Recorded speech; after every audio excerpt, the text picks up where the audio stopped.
I'd like to introduce Martin McGlynn from Stem Cells Inc. Whenever you're ready. Thank you. Good morning, everybody. So this morning, what I want to do is to just give you a brief overview in the 10 minutes or so that is allotted to me to share with you the progress that we're making in the translation of the discovery that we made back in 1999 at the company of a highly purified population of human neural stem cells, expandable population. And translating, the objective, of course, is to translate that discovery into a valuable and potent weapon for the treatment of a broad range of disorders affecting the central nervous system. Usual forward-looking statement, because we're a public company, and I will draw your attention to the safe harbor provisions. So a few words about the human central nervous system stem cell. Our proprietary name is HuCNS-SC, or human central nervous system stem cell. This cell is restricted to the CNS lineage. It is hardwired, if you will, to differentiate only into the progenitor cell types, astrocytes, oligodendrocytes, and neurons that go to make up the central nervous system. These cells expand in culture and so are scalable on demand. They stay in the stem cell compartment in the cryopreserved state. They only differentiate when transplanted in vivo into the host. This model is an allogeneic approach. It's not autologous. The cells are not genetically modified, and there is no in vitro pre-differentiation required prior to transplant. Some of the important attributes of the cells that guide us in terms of our thinking on translation. Number one is that the biological activity of the cell is regulated by the host. The cells self-renew, and they are non-tumorigenic. They survive in vivo, differentiate, and migrate again in vivo.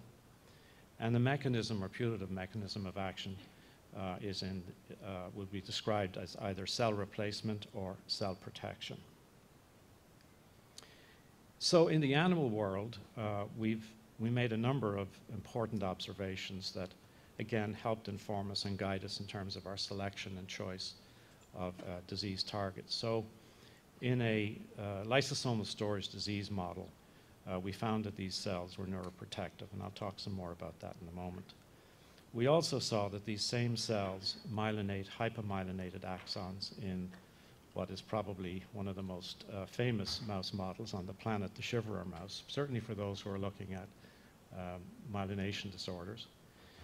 Moreover, this cell restores lost motor function in spinal cord injury and preserves vision in models of retinal degeneration, specifically in a model of retinal degeneration known as the Royal College of Surgeons rat. And last but not least, we've recently observed with our collaborators that these cells restore lost memory in the triple transgenic and the CAM-TET DTA mouse. So our first at bat was a lysosomal storage disorder, neuronal ceroid lipofuscinosis, which is a mouthful. We were focusing on two forms of the infantile version of NCL. And this was based on work that was conducted by the scientists at the company, in which they were able to demonstrate that they could cross-correct for a genetic deficiency, whereby in the animal, the host neurons are enabled to lyse or get rid of toxic cellular waste that kills off the neurons. And by transplanting the healthy cells, they were able to cross-correct because the diseased host neurons were able to take up the missing enzyme. In this case, two different variants, the PPT1 and the TPP1. And the mechanism is described as uptake through the mannose-6 phosphate receptor. And this work was featured in Cell Stem Cell. Some very, very excellent work by the scientists at the company. So we did the clinical study in NCL, commonly referred to as Batten's. We executed a phase 1 study, and we learned a lot from this first study. We learned that, and we did so because this was a very aggressive disease, and we were transplanting into the most severely impacted patients. So 3 of the patients succumbed to the natural progress of the disease, and we were able to get our hands on the tissue and do autopsy. And so as a result, not only were we able to see that the cells survived for over 2.5 years post-transplant, but an important question was what happens when you stop immunosuppression.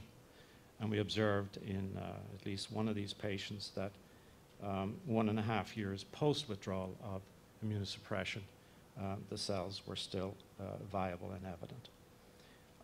What was interesting too was where we found the cells, and you can see these red asterisks. This is where we found the cells, and here's where we transplanted them in this hemisphere. And you can see that the cells migrated deep into the brain structure, and that was an important observation for us. And last but not least, in this clinical trial, we transplanted over almost a billion cells into the brain of in a very, very sick patient population. We came out of that study with a very good and very favorable safety profile. We filed a protocol to do a second study in the less severely impacted population. But after about 6 months of trying to find those kinds of patients, those who were less severely impacted, who had most of their neurons intact, we essentially decided to shelve that study because it was taking too long for our healthcare system to actually do a proper diagnosis on these children.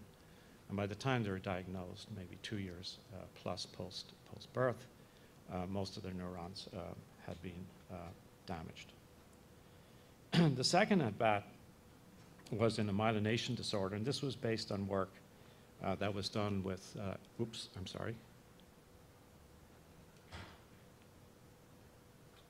This was based on work that was done in collaboration with the folks at OHSU, with Stephen Back and our scientists in the company.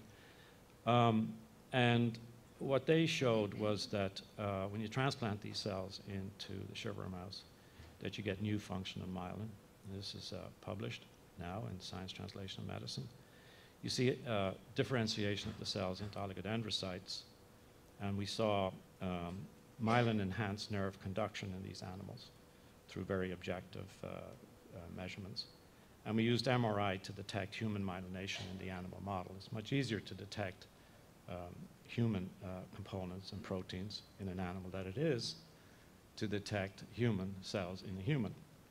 So the idea of being able to use myelin to imaging to evaluate the potential for generation of de novo myelin was obviously very appealing in terms of a clinical trial design. So we went on and we did a study at UCSF, phase 1 study, where we transplanted 4 children with these same neural stem cells. And using MRI, we're able to show that there was evidence of progressive and durable myelination. And there were also small but measurable gains in neurological function. This is somewhat unexpected given the history of this disease, and it's a very aggressive disease, and these children go downhill very quickly. We also saw other signs of clinical effect that's helping us in considering the design of a phase 2 study. So the results of both of these efforts, the preclinical and clinical, appeared back-to-back recently in Science Translational Medicine. The FDA-approved study involved 4 patients with the early severe conatal form of the disease. The children were aged 6 months to 5 years of age. We transplanted bilaterally into the white frontal lobe. We put in a total of 300 million cells, and we immunosuppressed the children for 9 months. So the endpoint's obviously number 1 was safety. We were also looking for evidence of some kind of a biological effect. And we were looking for detection of de novo myelin using MR diffusion weighted imaging. So the results I've just mentioned were published in October of 2012 in Science Translational Medicine, and a phase 2 study is now in the planning stage. So this is a very important observation for us in the company, in that we knew from the first study that the cells engraft and they do survive and they do migrate and they do endure. but we didn't know if they were biologically active. We now got an answer to that as a result of this study, where we see the generation of myelin and the enduring effect of the cells over time. The next study that we have engaged in is in thoracic spinal cord injury. This is a study that's going on currently in Switzerland at Balgrist Hospital in Zurich. And all of the excellent preclinical work that supported the decision to go into a clinical trial in spinal cord injury was conducted in collaboration with our great friends and collaborators at UC Irvine, Aileen Anderson and Brian Cummings. And essentially what they showed was that these human neural stem cells differentiate and promote locomotor recovery in spinal cord injured mice. Interestingly, they also showed that those animals who had regained function, when you ablate the cells, take away the human cells, they lose that restored function. So evidence perhaps that the cells are directly implicated not only in the recovery but also in the maintenance of that function. The phase 1/2 study in Switzerland open to patients in Europe, Canada, and US. We're enrolling 12 patients with thoracic injury, T2 to T11. This is not the acute phase of injury. It's probably more towards chronic than acute. And we only seek to enroll patients who have at least 3 months between them and the time of the injury, and not longer than 12 months post-injury. And we do so because obviously one of the things that we're interested in seeing is the effect of the cells, and anything that would create noise by the natural progression from injury of what's called an Asia A, the most severe, to a B, might confound the results of the study. So we go in after 3 months. The design of the study is progressive in that in the same study we have an opportunity to start off with the most severely impacted and work our way through to less severely impacted, the Bs and the Cs. We are putting a significant cell dose into the spinal cord, and the cells are deposited above and below the lesion. Again, safety is job one for us here, but we also have endpoints where we're looking for clinical effect, and we're using electrophys and quality of life endpoints. The Asia A cohort dosing was completed in December of last year. We presented interim data at the International Society for Spinal Cord Injury in the UK in September of this year, and the first Asia B patient was dosed in October. And what did we see? Well, we saw that continued good safety profile, no toxicity associated with the cells or the immunosuppression regimen or the surgery. There were no adverse events attributable to the cells. And interestingly enough, we observed in this worst of the worst patient population that there were changes reported in light touch sensation. This can be very, very subjective. However, the quantitative perception testing and electrophys and other measurements show significant segmental gains in these patients. So that is an unexpected observation, not because we don't have faith in the platform, but because you do not expect a gain in these patients at that stage of injury. The next field of endeavor is in the eye, in age-related macular degeneration. I'm not going to bore you with the statistics, but it is the leading cause of vision loss in folks over the age of 55. The preclinical work was done with Ray Lund at OHSU. His work was featured in the European Journal of Neuroscience, and very, very rigorous preclinical research. But essentially, it led us to believe that perhaps these cells could be useful in AMD and might be neuroprotective. So we chose to go into geographic atrophy or age-related macular degeneration. Open label, dose escalation study, 2 cohorts. The first cohort of 8 subjects essentially are legally blind.